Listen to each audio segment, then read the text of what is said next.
Turashimire ko mandanya kumviriza ijwi rya Amerika.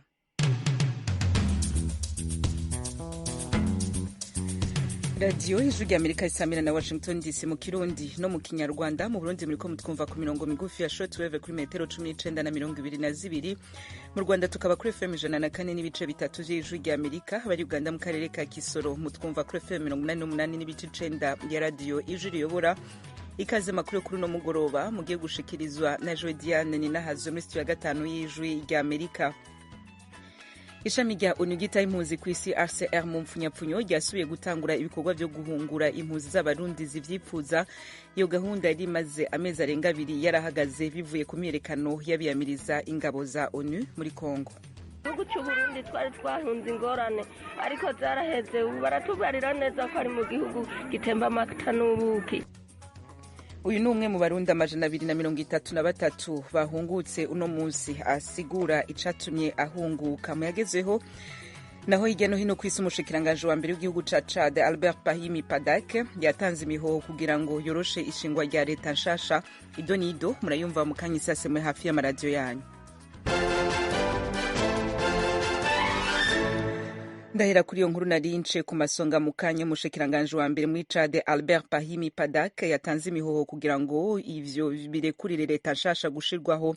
Ni nyuma y'uko ico gihugu cigije y'amatora mu kiringo c'imyaka 2 yose. Fidel Niyongabo aduha ibindi kuri no nkuru. Padak, umunyapolitike w'umusivile yagenywe kuba umushikiranganje wa mbere muri leta mfata kibanza y'igisirikare mu mwaka uheze na President Mahamat Idriss Deby, yafashe ubutegetsi nyuma yaho se wiwe Idriss Deby Itno yiciwe ari ku rugamba rwo kurwanya abagwanya ubutegetsi. Vyari bitegekanijwe mu ntango ko urwego rw'igisirikare ruyobowe na Mahamat Deby Itno ruyobora igihugu mu kiringo c'amezi 18. Yamara muri uku kwezi Chad yatangaje ko izokwigiza y'amatora agendera kuri demokrasi gushika mu kwezi kw'icumi mu mwaka wa 2024. Mahamat Deby Itno yarahiye ku munsi wa mbere mu mabanga ya perezida mu kiringo fata kibanza gishasha. Vyitezwe ko agena umushikiranganje wa mbere mushasha. Albert Pahimi Padake yarabaye kandi umushikiranganje wa mbere hagati y'umwaka w'2016 gushika mu mwaka wa 2018. Padake yabonwa nk'umutegetsi acuditse n'uwahoze ari perezida wa Chad Idriss Deby Itno. Idriss Deby Itno yayoboye ico gihugu mu kiringo c'imyaka 30 gushika yitavye Imana mu kwezi kwa kane mu mwaka wa 2021. Fidela Niyongabo urakoze. Ututubandaniriza nino nkuru y'umuyobozi mukuru w'ikigega mpuzamakungu FMI mu mpfunyapfunyo hariwe Kristalina Georgieva yatangaje no musi kuwa mbere ko afise icizere ko utwigoro two gusubira kuganira gushasha ku madeni y'ibihugu vya Zambia na Chad tuzoshobora guherahezwa mu mpera z'uno mwaka. Mwijambo yashikirije mu ntango y'inama yama iba uko umwaka utashe ikigega mpuzamakungu c'amafaranga FMI ni banki y'isi yose, Georgieva yatangaje ko umugambi watangujwe mu mpera z'umwaka wa 2020 n'umugwi G20 ugizwe n'ibihugu biteye imbere n'ibiriko biratera imbere mu butunzi ku isi utashizwe mu ngiro mu buryo bwihutirwa. Yamara yerekanye icizere ko vyerekeye Chad na Zambia hamwe na Ethiopia bizoba ibihugu vya mbere bizosaba gufashwa. Georgieva amenyesha ko ikigega mpuzamakungu c'amafaranga FMI kiriko kirondera gufasha ibihugu vyabisavye hisunzwe imigambi yategekanijwe n'umugwi G20 ugizwe n'ibihugu biteye imbere n'ibiriko biratera imbere ku isi. Abategetsi barongoye ikigega FMI ni banki y'isi yose badomye urutoke ku gihugu c'Ubushinwa giha amadeni menshi cane ibihugu bitari bike vyo muri Afrika, ivyo bigatuma umugambi wo kugabanya umuzigo w'imyenda udindira. Leta ya Zambia yabwiye abanyamitahe ku munsi wa gatanu w'indwi irangiye ko yizeye ko izokumvikana n'abatanga amadeni mu ntumbero yo kuyorohereza kuriha iyo myenda mu mpera z'umwaka canke mu ntango z'umwaka wa 2023. Harakoze mugenzi wacu Fidel Niyongabo kuri amakuru agezeho hirya no kw'isi yaduteguriye hakabeje kudushikiriza. Hari n'ayandi yose mushobora kongera kuyumva kuri wezi 3 akaburungu radio yacu voa@akaburungu.com, adresse ya YouTube yacu, Instagram, Twitter na Facebook ni voa radio yacu. Mukanya twerekeza mu karere k'ibiyaga bigari.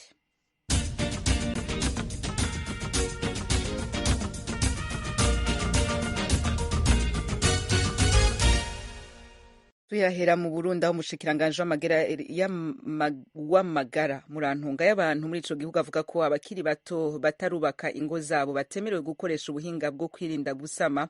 Dr Sylvie Nzeyimana amenyesha ko ubwo buryo bwagenewe abubatse gusa. Amashami y'urwaruka bo siko abibona. Ibindi kuri no nkuru turabaza mugenzi wacu Eloge Wirikaneza. Umushikiranganji w'amagara y'abantu yabitangarije mu ikoraniro ririko ribera ku murwa mukuru w'ubutunzi Bujumbura. Ni ikoraniro ry'imboneza z'abakenyezi ryitabiriwe n'abarundikazi abagore bava mu karere ka Afrika y'ubuseruko EAC, abo ku mugabane wa Afrika hamwe n'abakenyezi b'imboneza batwara bimwe mu bisata mpuzamakungu. Muganga Sylvie Nzeyimana twari ubushikiranganji bw'amagara y'abantu mu Burundi yabivuze mu mwanya wo kwishura ku bibazo inyuma y'ibiganiro n'inyigisho zariko ziratangwa kuri uyu wa kabiri. Kuko umushikiranganji w'amagara y'abantu uburyo bwo kwirinda gusama imbanyi bukwiye abantu bubatse gusa. Uko niko yabisiguye. Umujene atarubaka ntaja kurangura amabanga y'abubatsi kuko n'amabanga y'abubatsi aya batarubaka. Inyigisho zitegeza gutangwa abuku do nivo tubivugane tubiganire. Umwana atarubaka ntakwiye kurangura amabanga y'abubatsi. Zirya metode zihari sefu abantu bubatse kugira ngo bavyare ku rugero setu. Umunyamabanga nshingwabikorwa mw'ishirahamwe ry'abakenyezi n'abigeme baharanira amahoro n'umutekano MFFPS asanga bidakwiriye gukumira abakobwa batarashinga izabo mw'ironswa n'ikoreshwa ry'uburyo butandukanye bwo kwirinda inda zitifujwe.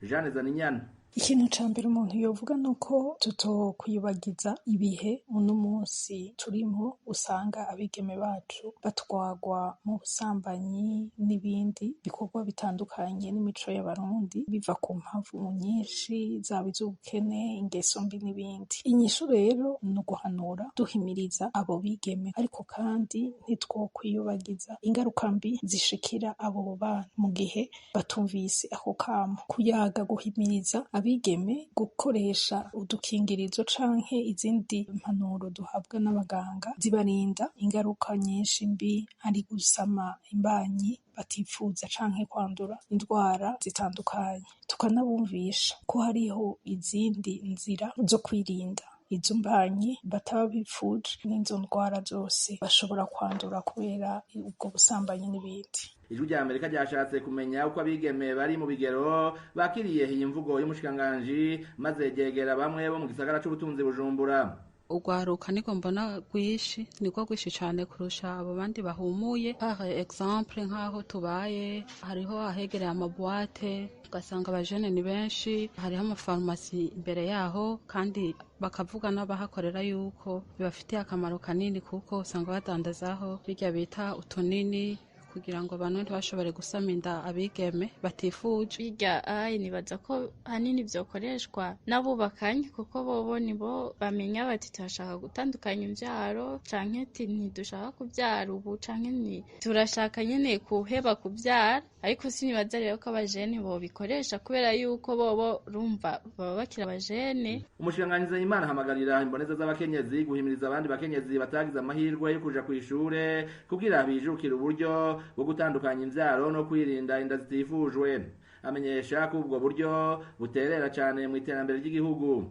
Family leader mwe muri ngaha mwebwe muvuze mwe mubitahuye mukavuga we wicuvuze ujya mukenyezi abandi niveau d'education ivyo uzosha byumviza kandi bifata uko nyene uri ngaho uri family leader ukavuga ati buryo wapi abandi bakenyezi batafise niveau d'education nk'iyi wacu bavyumva c'est fini ubuturiye twe baratwumviriza cyane. Tugire dufashanye, tugire la promotion de la planification familiale, c'est très important pour le développement de notre pays. Muganga Sylvie Nzeyimana twari ubushikiranganji bw'amagara y'abantu mu Burundi n'umupfasoni Zarinyana wo mu ihuriro ry'abagore n'abakobwa baharanira amahoro n'umutekano bahamagarira abavyeyi kudatinya kuganira n'abana babo ku vyerekeye irondoka rijanye n'amagara meza. Ibitigiri vy'ubushikiranganji bw'amagara y'abantu mu Burundi vyerekana ko abakenyezi batarenga ibice 38% aribo bonyene bakoresha ubuhinga bwo kwirinda imbanyi zitifujwe. Haisa Liliane n'amahoro umwe mu bamenyesha makuru b'abahinga bakorera ku bibazo vy'amagara y'abantu mu Burundi yabwijwe rya Amerika ko rwaruka rufise imyaka iri hagati ya 15 na 24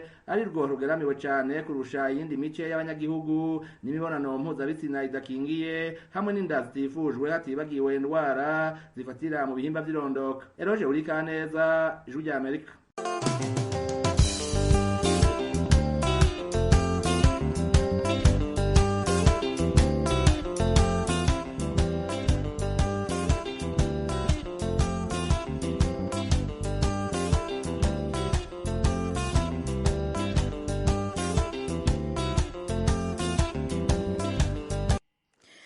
ishami rya onu ryitaye impunzi ku isi RCR mu mpfunyapfunyo ryasubiye gutangura ibikorwa vyo guhungura impunzi z'abarundi zivyifuza.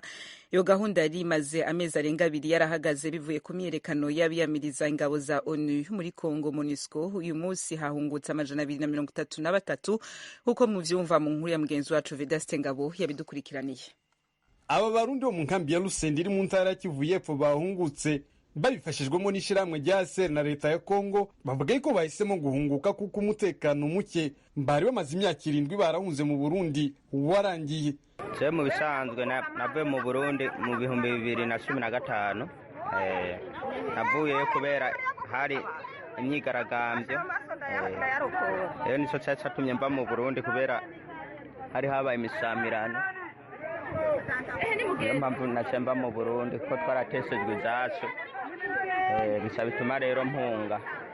N'umunsi niyumva neza kuba nsubiye mu gihugu ko nahora ndabyifuza nkabura inzira no bicishamo, ariko kugeza n'umunsi ndanezerewe. Igihugu cy'u Burundi twari twahunze ingorane ariko zaraheze ubu baratubarira neza ko ari mu gihugu gitemba amata n'ubuki. None nkaba nezerewe cyane mpimbawe akanyamuneza afise ntiworaba kuno nari mbaye hino nukuri. Ndashima cyane Imana yemeye kutwugururira tugasubira mu gihugu cy'u Burundi. Mutoyi Prudence na Niyongabo Oscar nabo babaga mu nkambi ya Lusenda muri village ya 19 bagiye mu ntara y'Amakamba. Bavuga ko bahungutse kubera bari babayeho mu buzima butari bwiza. Kuntu baradufashe nabi kugeza nuno munsi. Nasabira bene wacu ko nabo nyene borabo kuntu babigenza bakaraba ko basubira mu gihugu c'amavukiro. Inzara yari nyinshi, amasabuni ntitwaronka. Reka muri rusangi mvugiye hamwe mu bintu byose by'amapokezi nta kintu na kimwe cagenda neza. Turavye nk'ubu impunzi zose aho imvura itasurira bazoba bariko baranyagirwa n'abana kandi baranditswe ngo bazohabwa amahema, ariko ivyo byose muheruka mucandikwa mugahabwa amasezerano nta na kimwe mwigera mubona. Fasha ingingo yo gusubira mu Burundi kubera bivanye n'impamvu nyinshi cyane tubonera ngaha mu nkambi. Urabona hari ingorane zitandukanye, urabona n'imfungurwa tuzironka igihe kirekire cyane, ahandi naho ntituzironkwe. Benshi barabizi ku maradiyo byavuzwe, kandi n'ingorane zikunda kuba. Urabona ngaha mu nkambi harakunda kuba hatemberera igisirikare cishi n'abitwa ngo n'abamahima yakunda gutembereraho n'izindi n'abandi basirikare benshi cyane. Umuyobozi userukira komisiyo y'igihugu ushinzwe impunzi mu Lusenda Didier Numbi wa Numbi asobanuye ko bahunguye impunzi z'abarundi 233 ziri mu miryango 62. Uyu muyobozi akomeza kuvuga yuko izi mpunzi zihungutse nyuma y'amezi abiri igikorwa cyo kuzihungura gihagaritswe bitewe n'imyigaragambyo yo kwamagana MONUSCO mu burasirazuba bwa Repubulika ya Demokarasi ya Kongo. Izi mpunzi zihunguwe kandi mu gihe hari abandi barundi bahungira muri Repubulika ya Demokarasi ya Kongo bari mu nkambi y'agateganyo ya Sange iri muri teritwari ya Uvira. Umuyobozi wa SR mu ntara ya Kivu y'Epfo Nadina Ndoya avuga ko mu mezi 9 SR imaze guhungura impunzi z'abarundi zabaga muri Repubulika ya Demokarasi ya Kongo 2850. Vedaste Ngabo, Ijwi rya Amerika, Uvira.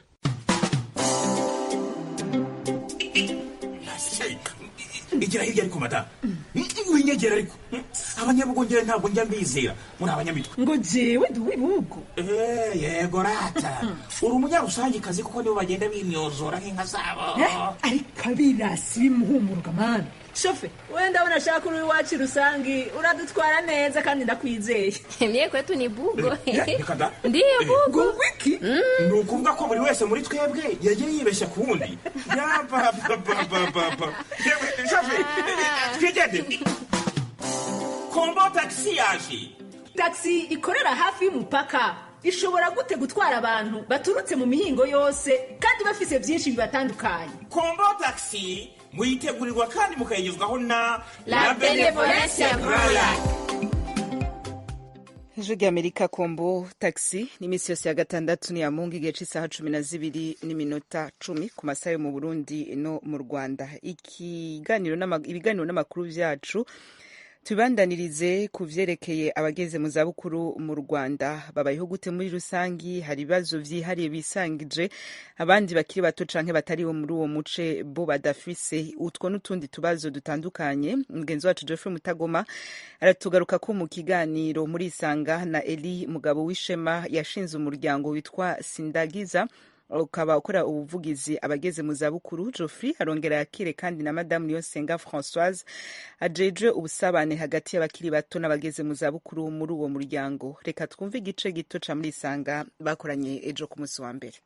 Umuryango Sindagiza mu gutangira nakoraga mu miryango itari iya leta cyane cyane mpuzamahanga, imiryango ikorana n'abana, ikorana n'urubyiruko, yita ku bagore ndetse n'abafite ubumuga. Ubwo muri icyo gihe niho nagendaga ndeba nkaza gahunda zose zikorwa, porogaramu zitegurwa, inyigo zibaho, ugasanga abantu barimo kureba abantu bari mu cyiciro cy'abana, ni ukuvuga kuva umuntu asa kugera ku myaka 18, abandi bakita ku rubyiruko ko bavuga ngo ni rwo mizero y'ejo, ubundi bakavuga abagore kubera ko birumvikana biterwa n'icyo umuryango w'abibumbye ushyize imbere, bityo buri gihugu nacyo kikaba gifite inshingano yo kuzishyira mu bikorwa. Iyo bagiye kuzishyira mu bikorwa ni uko n'abafatanyabikorwa batandukanye, imiryango mvamahanga, umuryango w'abibumbye bashoramo n'imari kugira ngo ibashe gutera imbere. Ubwo rero nagiye mbona ukuntu imibare myinshi igenda ikagarukira ku myaka 49, noneho ugasanga kuva ku myaka 50 kuzamura nta makuru anahaboneka, nta kintu kibateganirijwe.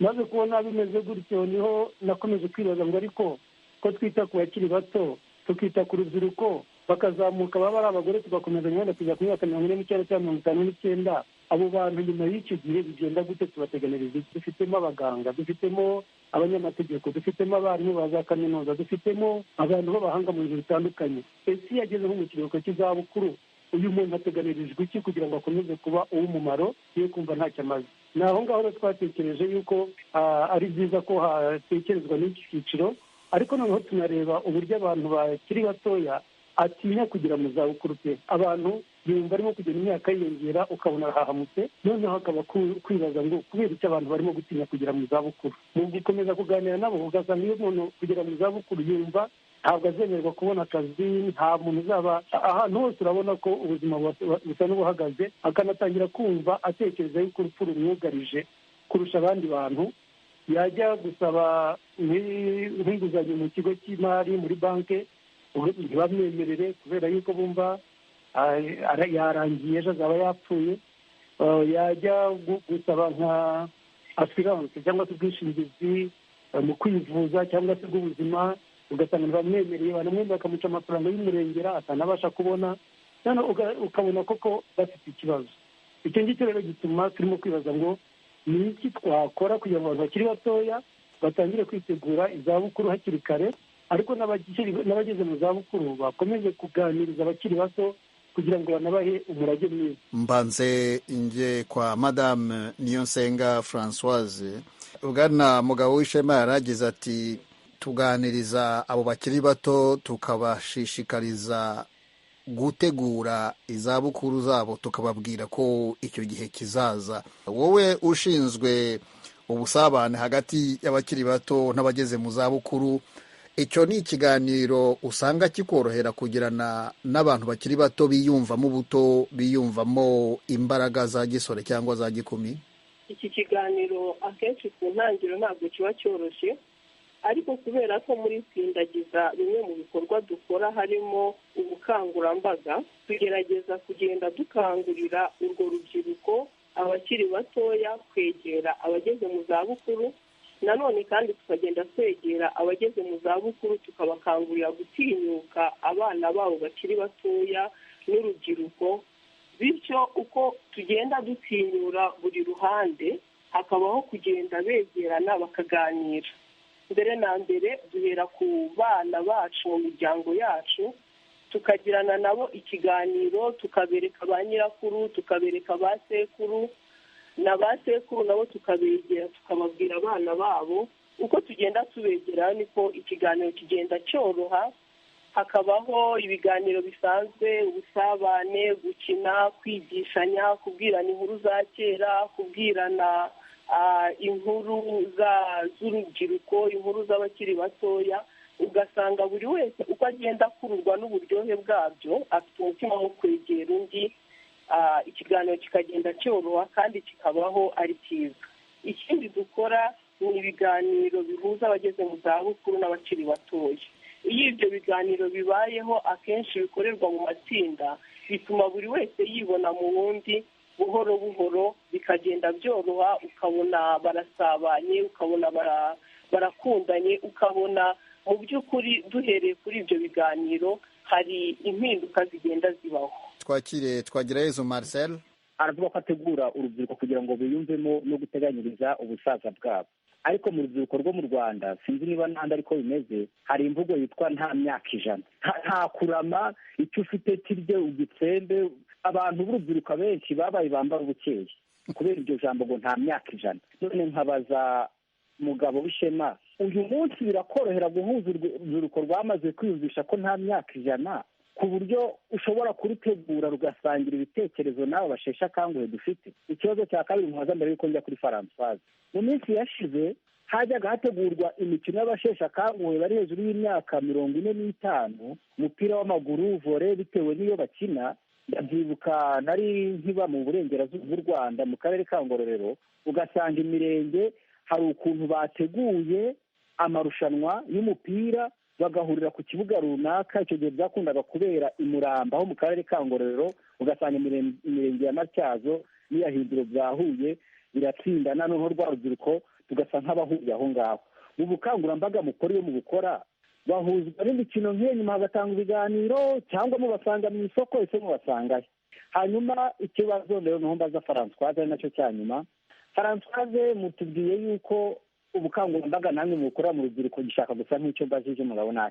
Uyu munsi ubukene butuma urubyiruko rujya gushakisha amikoro hirya no hino, ku buryo noneho kubera imiryango igihugu cyacu giherereyemo, wisanga umwana yambutse mu bihugu duturanye ku myaka 16 akifata ibyangombwa, deja yagero yabona ubuzima no kugaruka akabura, bikarangira yagaruka akuze afashe imico y'ibihugu yagiye arapagasiriza amashakiramo ubuzima, kubera ko mu Rwanda gutekesha umwana bitakiri itegeko, guha umwana ari uburenganzira bwe, bigatuma umwana ajya kwihigira.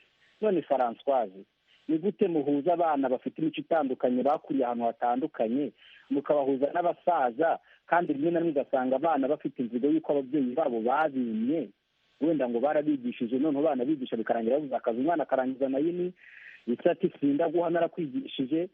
Françoise, ibyo bintu mubivuga gute? Ese ntabwo biraborohera ku buryo urubyiruko rwisanga mu bitekerezo n'abasaza, kandi harimo ariko kuvuga ngo data araminda kwihigira, umwana afite imico akuye Tanzania, undi afite iyo akuye Burundi. Iyo mitekerereze yabo bombi murabihuza bikabashobokera, bikaborohera? Ni ibyo bibazo bitatu nari mfite, muradusubiza. Abashyize ibibazo byiza. Icya mbere, iyi mvugo ngo nta myaka ijana ni imvugo imaze kumenyerwa, ariko ni imyaka biterwa n'ubwihebe, kuko uyu munsi dufite abantu benshi barimo kurenza imyaka ijana, kandi njye ndimo gutekereza ko unakurikije amizero y'ubuzima cyangwa se icyizere cy'ubuzima mu Rwanda kirimo kugenda kizamuka cyane, kuko urebye nko mu mpera za mwaka w'igihumbi kimwe magana cyenda 47 twari kuri imyaka 27 n'ibice, muri 2002 twari ku myaka 49 n'ibice, ariko ubu ngubu turimo kuvugana icyizere cy'ubuzima mu Rwanda kigeze ku myaka 70. ni ukuvuga ngo ni impuzandengo, ari abapfa bakivuka bakenyuka bafite imyaka 10 n'ingahe, ukagereranya n'abo ngabo bageza ku myaka yindi yo hejuru, ubu ngubu ikigereranyo n'imyaka 70. Bigaragara rero ko umuntu afite amahirwe yo kubaho imyaka myinshi, ariko nanone umuntu ashobora kutabaho imyaka 100. Ibyo ni byo turimo kubwira urubyiruko, niyo naba afite imyaka 5 yo kubaho, ese imyaka 5 mfite yo kubaho yo nzayibaho gute? Cyane cyane ko ntawe ubizi. Icyo dukora ni ugukangurira urubyiruko kumenya yuko umuntu ashobora kubaho igihe kirekire gishoboka. Umuntu ntabe ari ukuvuga ngo ndarya none bishire, ngo ndarya ubuzima, niko bakunze kuvuga. Ariko birumvikana ko guhindura imyumvire ntabwo ari ibintu byoroshye. Turumva bizafata igihe, ariko hari abagenda bumva, kuko ubu ngubu muri iyi minsi, mu rugero twari tumaze iminsi turimo kwizihiza umunsi mpuzamahanga w'abageze mu zabukuru, ariko wasangaga urubyiruko rutangiye kuza bagatangamo ibiganiro, bakabaza ibibazo, ugasanga biteguye gukangura abandi. Iyi ni imvugo rero urakoze cyane, kuko turiye twongera kuyamagana kuko iyo umuntu avuze gutya uba wumva mu by'ukuri ni icyizere gike cyane bituma abantu baba banezwe bakanga gukora ndetse bakabaho bihize ku buryo ashobora no gupfa imburagihe nk'uko baba babitekereza kuko bumva nta gihe afite imbere. Ikibazo cya kabiri kijyanye n'imikino yahuzaga abantu bageze mu zabukuru na n'uyu munsi iracyahaba ahantu hamwe na hamwe. Impamvu yatumye dukora ubuvugizi kugira ngo habeho politiki y'igihugu y'abageze mu zabukuru dushimira leta ko yayishyizeho ni uko hariho ibikorwa bitandukanye hirya no hino mu gihugu ariko nta n'umwe uziranye n'undi, ntawe uzi ibyo undi akora bidafite umurongo. Ariko hamwe na politiki kuko irimo ibyo ngibyo byose, harimo ubukangurambaga, harimo ibijyanye n'ubuzima, harimo ibijyanye n'imibereho myiza no kurindwa ihohoterwa, hakabaho n'ibijyanye n'ubusabane hagati y'abageze mu zabukuru n'abakiri bato. Ubwo rero nicyo navuga, hari aho bikorerwa ariko biracyari bike cyane. Umuvandimwe wabajije iki kibazo yabajije ikibazo cyiza, ariko ndagira ngo nihute musubiza. Twibuke mbere na mbere ko umwana avukira umuryango. Umuryango niryo shuri rye rya mbere yigiramo ibintu byinshi kandi byiza bizamufasha kuba hanze akabasha kubana n'abandi. Rero iyo umwana yarerewe mu muryango agatozwa umuco n'indangagaciro, iyo igihe kigeze ko asohoka akajya mu ishuri akajya gushakisha ubuzima hanze y'umuryango we, hanze y'igihugu cye, twizera yuko aba agiye afite umuco umuranga, indangagaciro. Icyo gihe iyo yigishijwe neza agatozwa neza, ntabwo tugira ikibazo cyo guhuza ibitekerezo n'umuco, kuko aba yararezwe akarerwa mu muco w'iwabo, akarerwa mu mibereho y'iwabo. Iyo agarutse cyangwa se yenda tumukeneye biratworohera kuko hari umuco mwiza tuba twaramutoje. Rero ahangaha ntabwo bitugora cyane kuko umwana w'umunyarwanda warezwe neza akajya gushakisha ubuzima, amafaranga i Burundi, Tanzania, Kenya ndetse akajya no mu mahanga, iyo agarutse tubasha kwakirana kubera ko hari ururimi tuba duhuje, hari imvugo tuba tuziranyeho. Ntabwo bitugora kumuhuza na sekuru cyangwa na nyirakuru, ntabwo bitugora kumuhuza kuba twamuhuza na nyina cyangwa se wamubyaye n'umuryango.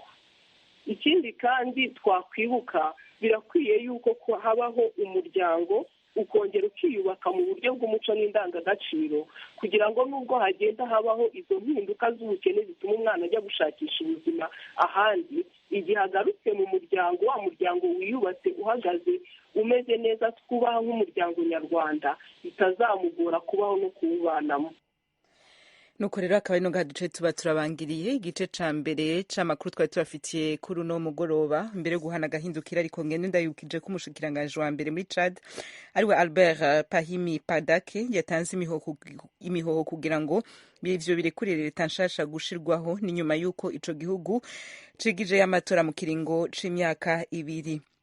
Umuyobozi mukuru w'ikigega mpuzamakungu c'amafaranga FMI ariwe Kristalina Georgieva yatangaje no musi kuwa mbere ko afise icizere ko utwigoro tugusubira kuganira gushasha ku madeni y'ibihugu vya Zambia na Chad tuzoshobora guherahezwa mu mpera z'uno mwaka. Muri Tunisia muraza kuvyumva mu makuru yacu ari imbere, ivyankenerwa vyaduze cane ibiciro, ahandi naho ntibiriko biraboneka. Mu gihugu c'u Burundi muri make, umushikiranganji w'amagara y'abantu avuga ko abakiri bato batarubaka ingo zabo batemerewe gukoresha ubuhinga bwo kwirinda gusama imbanyi zitifuje. Dr Sylvie Nzeyimana amenyesha ko ubwo buryo bwagenewe abubatse bonyene, amashami y'urwaruka si uko abibona. Yamara iyo nkuru mushobora kongera kwisanga kuri wezi3 akaburungu radio yacu VOA akaburungu.com. Mu gisata c'impunzi, ishami rya ONU ryitaye impunzi kw'isi RCR ryasubiye gutangura ibikorwa vyo guhungura impunzi z'abarundi zivyifuza. Iyo gahunda yari imaze amezi arenga 2 yarahagaze bivuye ku myerekano y'abiyamiriza ingabo za ONU muri Congo, MONUSCO mu mpfunyapfunyo. Nonga duce dusozerera amakuru n'ibiganiro vyacu twari tubafitiye. Bakoze abagize uruhara bose mu itegurwa ryabo, Nadia Taha mu buhinga bw'ivyuma na engineer bari kumwe, bakoze ibikora inka Diane Nahazo bari kumwe kuri micro. Turongera igihe c'isaha 1:30 ku makuru azobagezeho irya nino kw'isi mu kurindira mandanye kuryoherwa n'ijwi ry'Amerika mu ndimi zitandukanye muri ko muratwumva ahatandukanye.